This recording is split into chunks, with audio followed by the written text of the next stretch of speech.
É lamentável, senhor presidente, que um projeto tão destrutivo de direitos como essa reforma trabalhista de Temer tenha chegado ao plenário do Senado e esteja cumprindo um rito de votação em regime de urgência. É como se esta casa estivesse empurrando os trabalhadores brasileiros de forma acelerada para um cadafalso em que eles serão executados em seus direitos e conquistas históricas. O Senado abrigou um projeto nefasto do Palácio do Planalto, que altera mais de 100 dispositivos da legislação e desfigura a própria consolidação das leis do trabalho, sem que tenha aberto qualquer diálogo verdadeiro e produtivo com a classe trabalhadora. Todas as audiências públicas realizadas nesta casa serviram a nada, tendo em conta que nenhum dos alertas feitos pelos trabalhadores, nenhuma das advertências dos especialistas, nenhuma denúncia dos danos que esse projeto causará, feita por membros do Judiciário e do Ministério Público, nada foi levado em consideração pelos senadores. Esse golpe na classe trabalhadora, patrocinado pelos apoiadores de Temer nesta casa, vem ao plenário sem qualquer alteração. Chega aqui com a vontade manifesta de diversos senadores de abrir mão de suas prerrogativas, de se negar a alterar um projeto reconhecidamente nefasto, somente para obedecer, como um cão que abana o rabo para o dono, à vontade desse presidente ilegítimo de que o projeto chegue sem mudanças à sua mesa e possa imediatamente ser sancionado. Essa, de fato, não é uma reforma trabalhista, porque ela em nada atende aos trabalhadores. Ela é, sim, uma reforma do patronato, pelo patronato, com o patronato e para o patronato. É só os interesses econômicos que bancaram quase 60% das emendas que essa reforma atende. É para pagar a fatura da deposição da presidenta Dilma que esse projeto foi encaminhado a toque de caixa e aprovado de afogadilho sem alterações.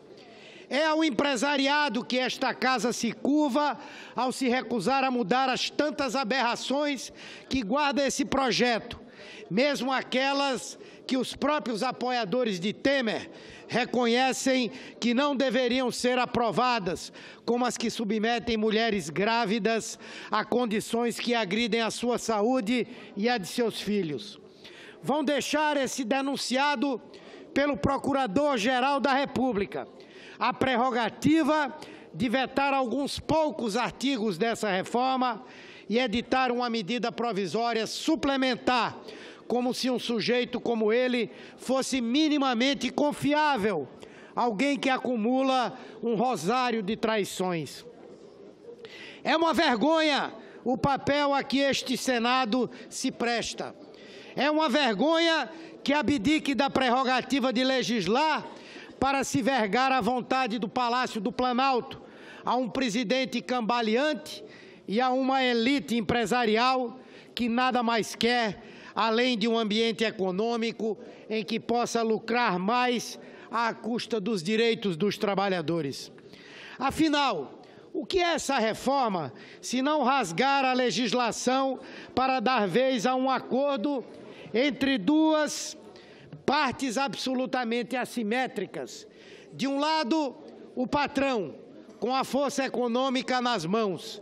De outro, o empregado, fraco e desprovido, que a tudo terá que submeter-se se quiser manter seu emprego.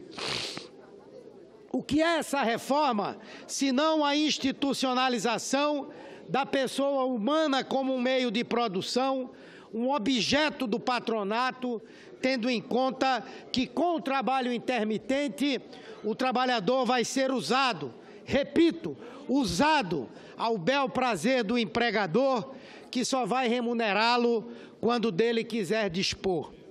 O que é essa reforma, se não o atentado ao direito de férias, que agora podem ser repartidas pelo empregador de acordo exclusivamente com a sua vontade, a despeito das necessidades do trabalhador? Então, não venham com essa conversa de que essa reforma vem melhorar o ambiente econômico e gerar empregos. Ela vem, sim, para criar subempregos e precarizar as relações de trabalho, na contramão de para onde seguem os países mais desenvolvidos do mundo. É uma reforma totalmente feita para o empresariado, que vai passar a pagar cada vez menos aos seus empregados e pelos seus empregados, jogando todos num presente draconiano de direitos e em uma futura penúria. Não há dúvida de que o processo de pejotização, em que as carteiras assinadas são substituídas pelas pessoas jurídicas, esvaziará a Previdência Social e, brevemente, teremos uma massa de indigentes sem um tostão de aposentadoria ou pensão com que possa custear a própria velhice. Um trabalhador que vira pessoa jurídica perde também, por exemplo, o plano de saúde empresarial, que muitas vezes tem, o que vem exatamente ao encontro da proposta desse governo cruel de expandir os chamados planos populares de saúde, jogando a população no mercado privado sem qualquer regulação, no qual os mais pobres pagarão muito para ter uma cobertura precária e insuficiente. Essa, então, é a reforma do empresariado. Não é a reforma trabalhista que o Brasil precisa, sim, fazer para modernizar a sua legislação. Mas ouvindo principalmente a parte mais interessada, que é o trabalhador, absolutamente excluído dessa proposta de Temer, que entregou ao patronato a elaboração do seu projeto. É dele, do empresariado, a assinatura embaixo dessa reforma. Não mintam, não venham sofismar que essa é uma proposta do Brasil e não de governo. Ela é de governo, sim, porque algo tão nocivo só seria parido por uma gestão tão nefasta como a de Temer. Em 13 anos de Lula e de Dilma, nada com essa dimensão de perversidade chegou nem perto de ser enviado ao Congresso Nacional. O que encaminhamos, todas as reformas que fizemos, tudo foi rigorosamente discutido com os brasileiros e veio para modernizar e não para tirar direitos, garantias e conquistas. Então eu quero chamar nossos companheiros à razão. Eu ainda quero crer vivamente que os senadores que apoiam a proposta desse governo ilegítimo, comandado por alguém denunciado por crime, que toda semana vê um assessor próximo preso, vão despertar para o fato de que ela não pode ser aprovada, porque está podre desde a origem. É importante que os brasileiros acompanhem, vejam como cada um de nós aqui votará, quem vai defender os interesses dos trabalhadores e quem não. Mas eu acredito, ainda temos tempo até a votação final, que haveremos de refletir que o papel do Estado é o de buscar equilibrar as relações trabalhistas no Brasil e não fazer pender um desequilíbrio que favorece única e exclusivamente ao patronato. E seguramente, se essas mudanças vierem a ser votadas, certamente que o serão para pior. Muito obrigado, senhor presidente.